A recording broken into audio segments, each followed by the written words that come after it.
Well, howdy folks, and welcome back to the Luminary Shop. I'm Rick. Today I'm about to start out on a new series of videos on making this lamp, which is designed for use on Hitch Wagon lamps. I designed these lamps from 3 different original lamps, all dating from about 1900, and I make them exclusively for Woodland Coach in Millersburg, Ohio. And they are available from them if you should have such an interest. Now, this style of lamp was used on early autos and trucks and soon dray wagons, and as we call them today, hitch wagons.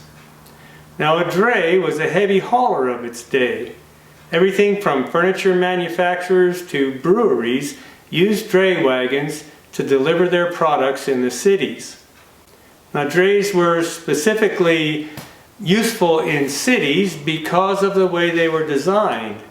They had a full 5th wheel under the front end, which allowed the front wheels to tuck under the body of the wagon and allowed the horses to get to the side of the wagon and out of the way of traffic as the wagon was backed up to a loading dock. Now, I started out this project by drawing out all of the parts and pieces. These are the drawings that show each piece as it needs to be made. The tops, the blocks to make the tops, the neck, and all the various other pieces.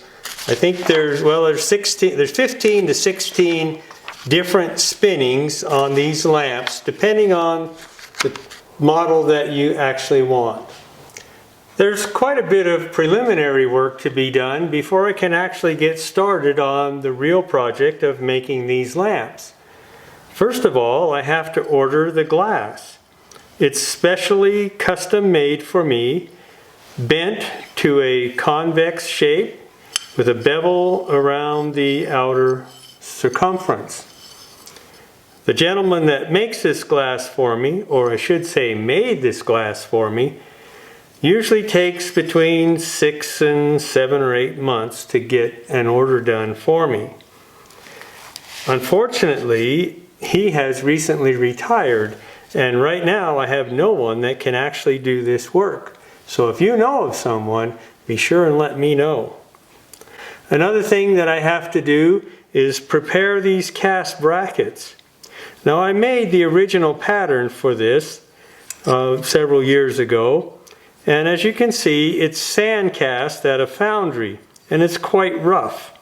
And before I can actually use it and put it on a lamp, I have to have it polished out, because it can't be done while it's on the lamp. It's just too heavy a polishing process. Now you can see this one that has already been polished still has some rough areas in these places that are hard to get to with the buffs. So we're going to have to do some more work on this before it's actually usable. Now, these were originally made to go on a 6-inch diameter lamp. Now, the lamp that we're putting them on now is 5 inches in diameter. So you can see the difference in that radius. So I'm going to have to heat them up and bend this down to match the lamp that I'm putting these on.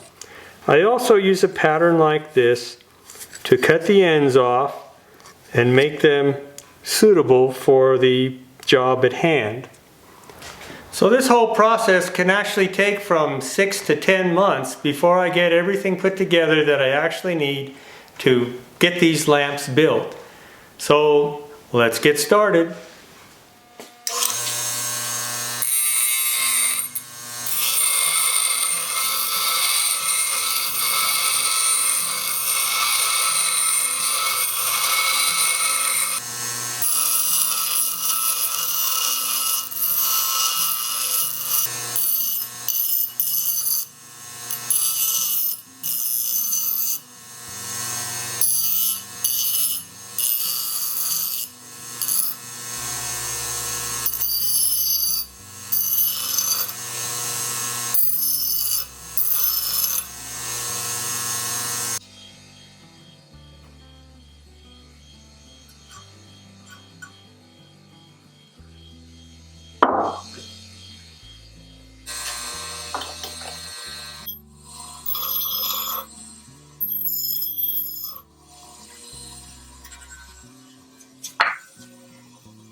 Whoop, what happened there?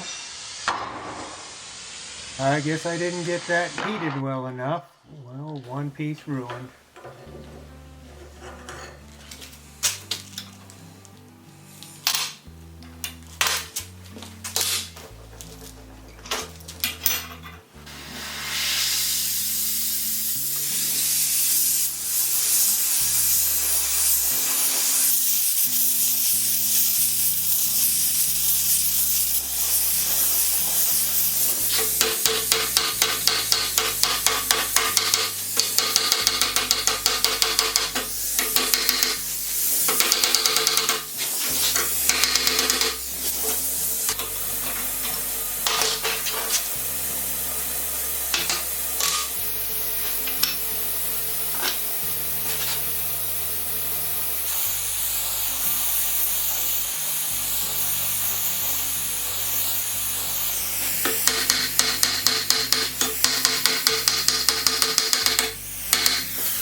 I'm actually making 7 lamps in this batch, but I have a few extra parts, and I'm trying to make a few extra parts to have them ready for repairs if customers need them. Pat and I will make the spinning blanks, 16 pieces for each of 7 lamps, plus a few extras. We use both 20 thousandths thick brass and 32 thousandths thick brass, depending on the part, how deep it is, or how severe the spinning has to be, or how strong the part needs to be.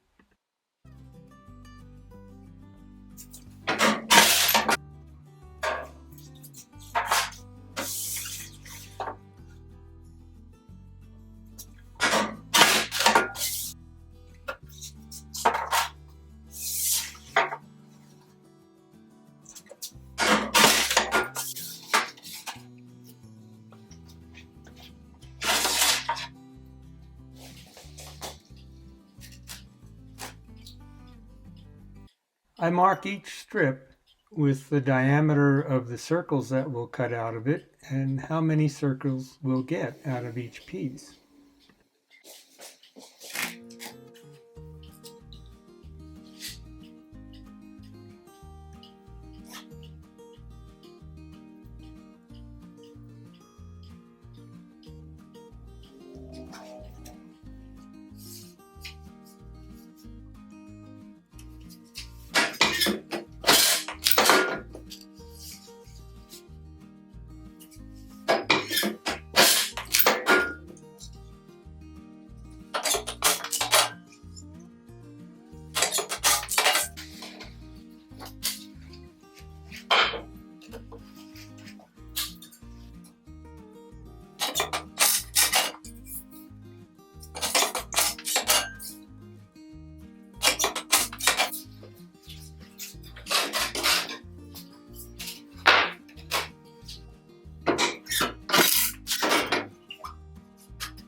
Pat uses the circle cutter to cut each one of these square pieces of brass into the proper diameter of circle.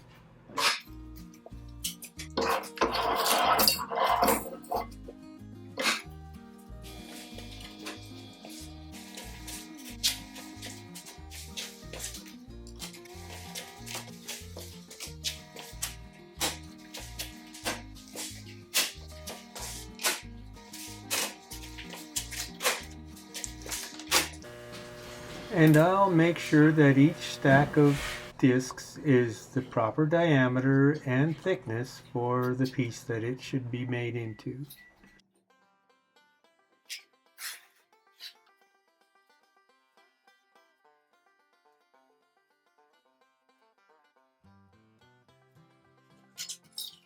Some of the blanks require center holes.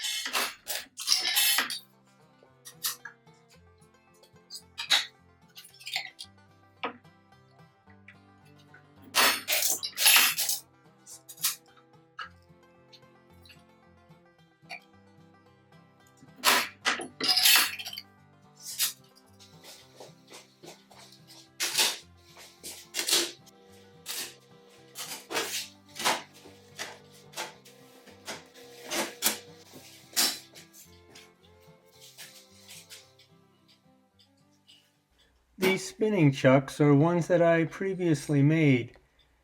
They usually last for 50 to 100 pieces before I have to either chew them up or remake them all together. I'm matching chucks here to each one's properly sized blanks before I get into the actual spinning.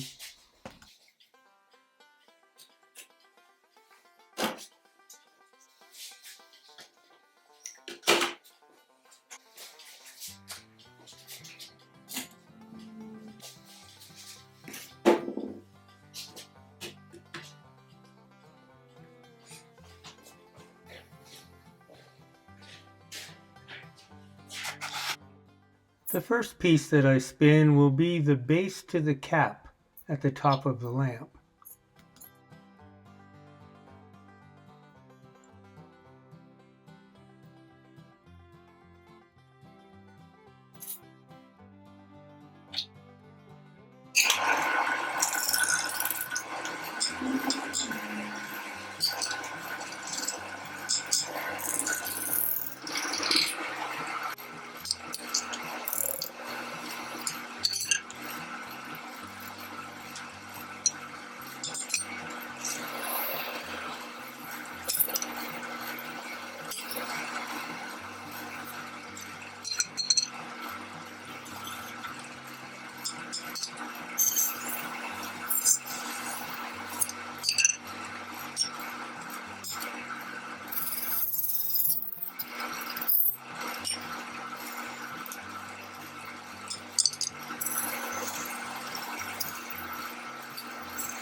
Now I'll spin the top. These two pieces will eventually be spun together to make one compound spinning.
Well, that's the first two spinnings done. Two of the probably more simple ones. Lots of spinning left to do, but we'll get to that in the next video. Thanks for following along.